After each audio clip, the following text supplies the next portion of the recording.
जय हिंद दोस्तों, मैं सुजाता सिंह। आज़ादी की कहानी भारत माता की जुबानी में मैं माँ भारती बोल रही हूँ कि 5वें एपिसोड में आपका स्वागत है। मई 1947 का वक्त था। धड़कनें थम सी गई थीं। एक तरफ बापू देश के दिनों दिन बिगड़ते माहौल से चिंतित हो रहे थे, तो दूसरी ओर माउंटबेटन ने आज़ादी की एक और योजना लंदन भेज दी थी। क्या, कब, कैसे होगा जैसे सवालों के बीच उलझने उस माहौल को माँ भारती की जुबानी जानते हैं।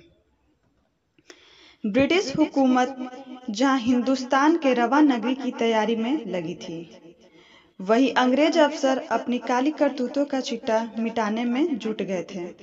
कई दफ्तरों और सरकारी आवासों से अचानक धुआं उठने लगा था, जो कई दिनों तक दिखता रहा। क्या जलाया गया, क्यों जलाया गया, अफसरों के पास इसकी कई कहानियां थीं, लेकिन तय था कि अंग्रेज अपनी करतूतों का कोई भी दस्तावेज छोड़ना नहीं चाहते थे। उधर रियासतों को लेकर सरदार पटेल पहले ही चौकन्ने हो चुके थे।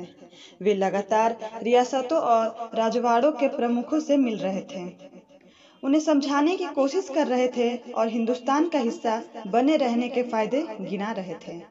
सरदार पटेल का फौलादी व्यक्तित्व और उनकी दूरदर्शिता ही थी, जिनकी वजह से 125 से अधिक रियासतों मेरे बंटवारे से पहले ही मुझ में शामिल होने के लिए तैयार हो चुकी थी।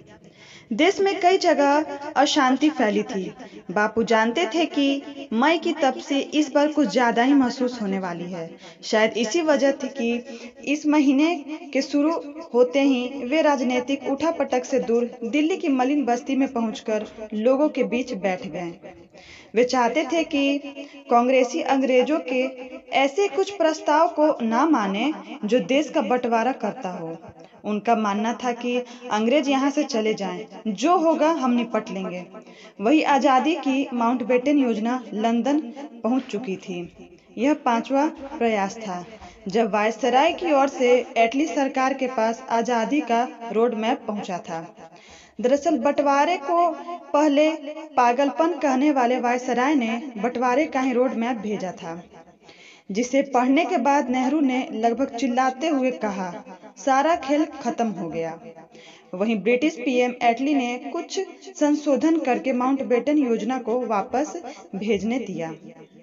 हिंदुस्तानी नेताओं को संशोधित मसौदा मंजूर नहीं था। माउंटबेटन ने नेहरू के प्रिय वीपी मेनन का सहयोग लिया।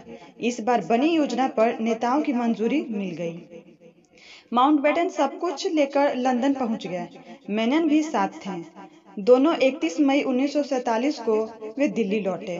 वह सब तय हो चुका था, जिसके लिए गांधी जी भी बेमस से ही सही तैयार हो चुके थे।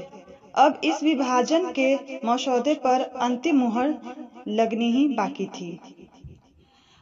आज बस इतना ही। आगे बताऊंगी कि कैसे फिल्म इंडस्ट्री के भी टुकड़े हो गए। दोस्तों, यह था आज़ादी की कहानी भारत माता की जुबानी का 5वां भाग। मैं माँ भारती बोल रही हूँ कि अब अपने दोस्तों को और अपने होस्ट को सुजाता को इजाज़त दीजिए। चैनल पर नए हैं तो सब्सक्राइब कर लीजिए। भारत माता के शान में कमेंट में जय हिंद जरूर लिखें। धन्यवाद।